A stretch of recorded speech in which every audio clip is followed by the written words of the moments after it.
जय हिंद। Welcome to Margdarshan IAS. और कैसे चल रही है आप लोग की preparation? I mean, are you excited about it या फिर हम बहुत नर्वस चल रहे हैं? देखो, आई नो कि only 50 days are left for UPSC prelims 2025, but the question remains कि can I clear UPSC prelims 2025 in last 50 days, और शैल आई स्किप और मैं 2026 में रीअपियर करूंगी? देखो, I am going to give you some very important suggestions and advice. मैं कोई sugar coat नहीं करूंगा क्योंकि आप सब मेरे स्टूडेंट्स हो। आप सब ने सब्सक्राइब किया हुआ है, आप सब फॉलो करते हो, आप सब शेयर करते हो, कमेंट भी करते हो, सो आई केयर फॉर यू। लेकिन जब मैं कहूँगा कुछ कमेंट करने के लिए ना, तो ऑनेस्ट के साथ कमेंट करिएगा, क्योंकि फिर मैं आपको कुछ सजेशन दूंगा, शायद वो हेल्प कर पाएगा आपकी। मैंने ना अभी टेलीग्राम पे एक पोल किया और यूट्यूब के कम्युनिटी पे भी। वहां से मुझे ये पता चला कि 30% ऐसे एस्पिरेंट हैं जो कि स्किप करने का सोच रहे हैं 20% ऐसे एस्पिरेंट हैं जो कि सोच रहे हैं कि कंफ्यूज हैं वो। बाकी 50% तो भाई दे रहे हैं। And this makes the theory clear कि 10 लाख बच्चे एग्जामिनेशन दे रहे हैं तो 5 लाख ही जाते हैं एग्जामिनेशन में बैठने के लिए। लेकिन हमने एक कॉमन पैटर्न ऑब्जर्व किया। देखिए, आपकी सिचुएशन आपसे बेहतर कोई नहीं समझ सकता। Nobody can and nobody want to. लेकिन कुछ कॉमन पैटर्न है, कुछ कॉमन ट्रेंड है जो कि पिछले 10 15 20 साल से चले आ रहे हैं, जिसकी वजह से बच्चे जो है उनको सही गाइडेंस नहीं मिलती और वो एक इंपॉर्टेंट अटेम्प्ट को स्किप कर देते हैं। वही कॉमन चीजें मैं आपको अभी बताना चाहता हूं। See, the UPSC is not asking you कि तुमने कब स्टार्ट किया था। यूपीएससी आपसे ये कह रहा है कि तुमने कैसा फिनिश किया था, अंत कैसा है, एंड कैसा है, क्या तुमने पावरफुल फिनिश किया था या नहीं। ये अगला 50 दिन बता देगा। देखो, कॉमन जो प्रॉब्लम्स हैं यूपीएससी एस्पिरेंट्स की, नंबर वन, क्यों हम स्किप करना चाहते हैं? नंबर वन, कि हमारा सिलेबस नहीं कंप्लीट है अभी। नंबर टू, हमारे मॉक में स्कोर कम आ रहे हैं तो हम प्री एग्जामिनेशन में क्या करेंगे, जाके एकदम स्किप कर देते हैं। नंबर थ्री, कि अटेम्प्ट खराब हो जाएगा, है ना, कि यार सीरियस नहीं है, अटेम्प्ट खराब हो जाएगा। नंबर फोर, प्री तो हो जाएगा, मेंस का क्या होगा? और last but not the least, वो फियर ऑफ फेलियर का टैग लग जाएगा अगर मैं प्रीलिम्स में फेल हो गई तो। ये सारे कॉमन बातें हैं ना, आई एम श्योर कि इनमें से एक आपका जरूर होगा, and I am going to talk about this only. So let us wait, divide this video into two part. Number one, पहले हम उनके बारे में बात करेंगे किनको स्किप करना चाहिए इस अटेम्प्ट को। नंबर टू, उनके बारे में बात करेंगे कि किनको स्किप नहीं करना चाहिए, और जिनको नहीं करना चाहिए उनको क्या करना चाहिए एक्चुअली फॉर नेक्स्ट 50 डेज में। Alright, so let's get started. And to those who don't know me, I am Siddharth. I have mentored many UPSC aspirants and helped them to qualify their prelims, mains, and interview. And this time, it's you. I'll help you this time as well. So, किनको UPSC का 2026 attempt देना चाहिए, मतलब कि 25 को skip करके? उससे पहले कि एक बार चैनल को आप लोग सब्सक्राइब कर लीजिए, इनकेस अगर आपने सब्सक्राइब नहीं किया है, बिकॉज गोइंग फॉरवर्ड आपको पता है इतनी इंपॉर्टेंट वीडियोस हमने अपने चैनल पे ली हुई है। काफ़ी कमेंट्स आते हैं कि भैया इनक्रेडिबल वीडियोस, कोई भी इस टाइप की वीडियोस नहीं लेता है यूट्यूब पे, पीवाईक्यू की, स्ट्रैटेजी की, सब्जेक्ट की अप्रोच की। तो सब्सक्राइब कर लीजिए, क्या पता अगली इंपॉर्टेंट वीडियो हम पब्लिश करें और वो आपसे मिस हो जाए। ठीक है ना? If you are preparing for 2025 और लगता है मैं स्किप करूं, तो आप कौन कौन सी चीजें होनी चाहिए? नंबर वन, आपका सीसेट अभी तक आपने टच नहीं किया है, स्किप कर दो। आपने अभी तक एक भी टेस्ट नहीं लगाए हैं, अगर आपने लगभग 50% से भी कम को सिलेबस कवर किया है, अगर आप मेंटली बहुत बहुत परेशान हैं, स्ट्रेस में हैं, और रिवीजन के नाम पे अभी शुरू नहीं हुई है, तो आप प्लीज नेक्स्ट ईयर दीजिए, वो आपका बेस्ट अटेम्प्ट होगा। देखो, ध्यान से सुनना, skipping does not means you are failing. अगर आप यूपीएससी का अटेम्प्ट स्किप कर रहे हैं, इसका मतलब ये नहीं कि आप फेलियर को फेस कर रहे हैं। No, skipping is a part of your strategy. ठीक है, कि हम वो टाइम सही यूटिलाइज करेंगे अपने पढ़ाई में, और अफेक्टिव रिवीजन करेंगे। हाँ, फेलियर तब होगा, रिग्रेट तब होगा जब स्किप करने के बाद भी आपने टाइम को यूटिलाइज नहीं किया है। Alright, so this is one sorted, one clear. Let us talk about to those जो बहुत डायलेमा में हैं, किनको अटेम्प्ट देना चाहिए सीरियसली और प्रिपेयर करना चाहिए नेक्स्ट 50 डेज।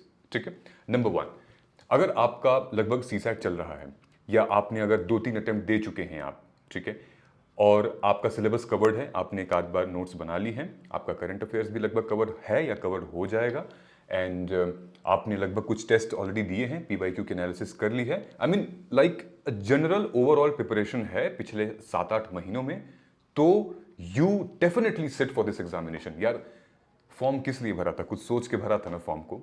देखो, there is no perfect attempt, there is no perfect attempt, आनंद फानंद में ही अटेम्प्ट दिए जाते हैं। ठीक है, लेकिन अब आपके मन में कई सारे डाउट आ रहे होंगे कि भैया प्री तो क्लियर है, मेंस का क्या? बेटा वहां तुम्हारी जीत होगी, एक बार प्री तो क्लियर करो। तुम छोड़ दो, मेंस की जिम्मेदारी हमारी है, तुम प्री तो क्लियर करो। देखो प्री क्लियर करोगे ना तो क्या कॉन्फिडेंस आएगा ना, मतलब ऑलरेडी तुम 10 लाख में से 12-13 हजार में आ जाओगे। It will give you massive massive confidence, और जो पैशन आएगा देने के लिए, फिर उसका कोई मैच नहीं है।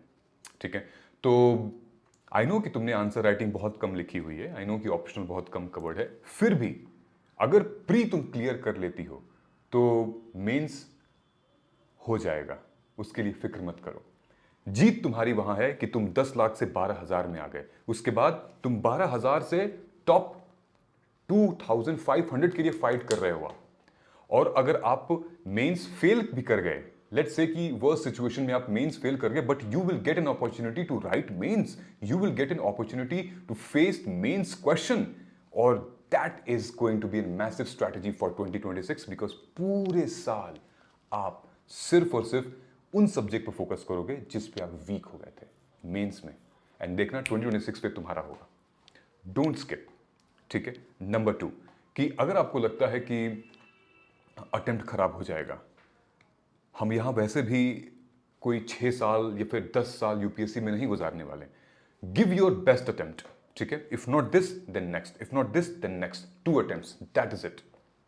ठीक है, अटेम्प्ट खराब नहीं होगा, अटेम्प्ट उनका खराब होगा जो कि सीरियस नहीं थे, जो कि कवर ही नहीं था कुछ। ठीक है, यू नेवर नो। देखो, यूपीएससी 2023 एक ऐसा पेपर था पिछले 10 सालों में जो कि बहुत टफ पेपर आया था, और जो बच्चे 2024 का पेपर स्किप इसलिए कर दिए थे कि हम कम प्रिपेयर्ड हैं और लेवल मैच नहीं हो पाया था 2023 वाला, वो रिग्रेट करते हैं कि यार 2024 मैंने दिया क्यों नहीं। बहुत अच्छा पेपर आया था और पिछले 3-4 सालों में इजी पेपर आया था, and people have qualified. You never know कि क्या पता कि जो तुमने पढ़ा है उसी में से क्वेश्चंस आ जाएं। वैसे भी 100 क्वेश्चंस आएंगे, 100 क्वेश्चंस आते हैं 200 मार्क्स के, और सारे के सारे तो हम अटेम्प्ट वैसे भी नहीं कर पाते हैं। क्या पता वही क्वेश्चंस आए जो कि आप पढ़ रहे हो, जो कि आप रिवाइज कर रहे हो, जो कि आप टेस्ट दे रहे हो। Now last, mock test. Mock test में अगर हम कम मार्क्स आ रहे हैं तो क्या हमें यूपीएससी प्रीलिम्स देना चाहिए? ये एक बहुत इंपॉर्टेंट सवाल है, क्योंकि मॉक टेस्ट का टाइम है। देखो बेटा, टेस्ट जो है ना, मॉक टेस्ट का जो स्कोर है उसकी जो वैल्यू है वो बहुत कम है। वैल्यू किसकी ज्यादा है? मॉक टेस्ट से आपकी स्ट्रेंथ और वीकनेस क्या पता चल रही है। ठीक है भाई, मॉक टेस्ट में सारे क्वेश्चन तो यूपीएससी लेवल के नहीं होते ना, कुछ इधर उधर के भी होते हैं, कुछ important, less important, very important, कुछ बकवास क्वेश्चंस भी होते हैं, but that is your practice, that is your what practice है। ठीक है, तो प्रैक्टिस करो और प्रैक्टिस में अपनी स्ट्रेंथ को पकड़ो ना।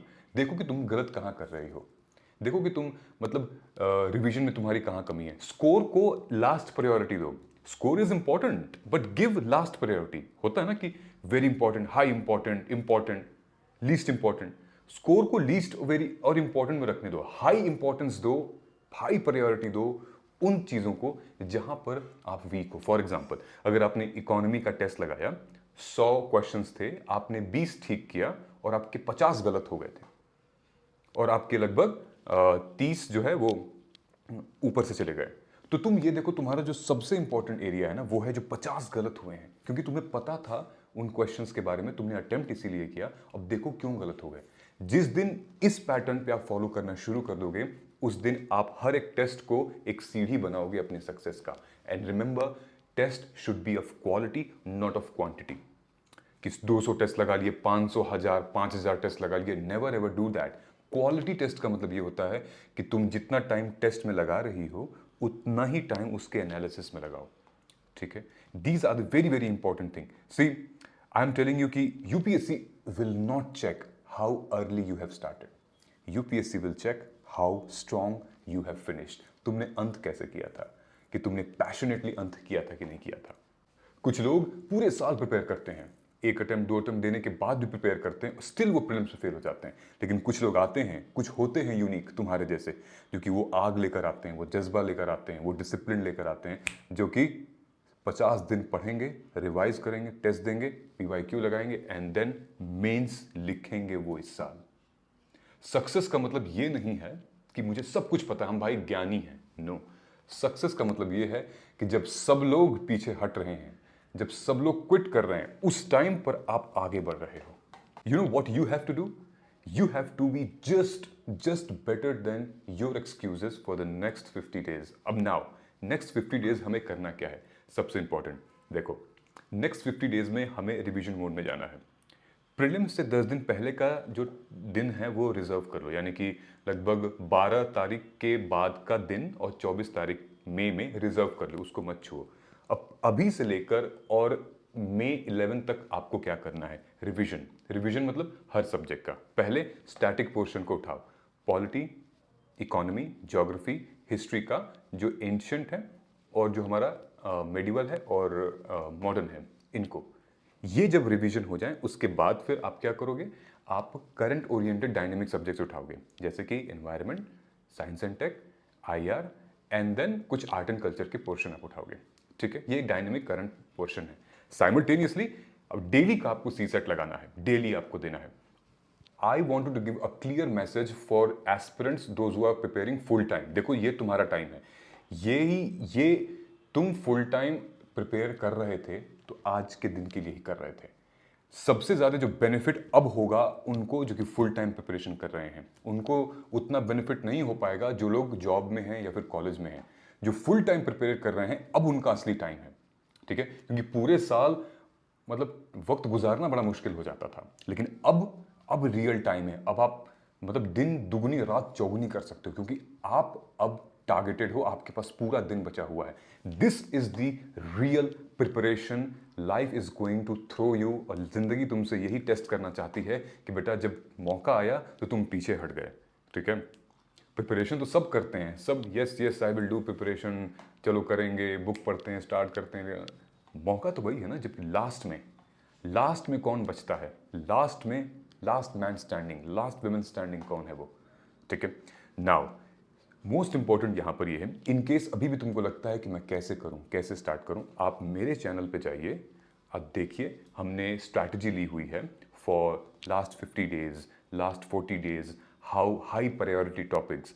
You go and join PYQs Astra for getting the high priority topic of each subject, then उसके बाद topic and then micro theme और उनके नेचर, उन पर काम करो। टेस्ट सीरीज लो, यूपीएससी के की टर्म्स लो जो कि ऑलरेडी हमने अपने मोबाइल ऐप में डाले हुए हैं, and students are getting benefit out of it. Alright, so I hope कि आपको ये डाउट क्लियर हो गया होगा कि that what you wanted to do. कोई भी अगर डाउट है तो कमेंट करके आप लोग नीचे ज़रूर बताइएगा, क्योंकि कभी कभी ना मोटिवेशन ओवररेटेड होता है। मैं आपसे भी रियल बात कर रहा हूँ, देखो ऑनेस्टली बता रहा हूँ कि मेहनत है, मेहनत लगेगी और मेहनत से पीछे नहीं हटना है, क्योंकि इतने टाइम तक आ चुके हो और अब मत वापस मुड़ के देखना, ठीक है। So let us start, and कोई डाउट है नीचे कमेंट करके बता दो, I will be there for you. Alright, all the very very best and thank you so much.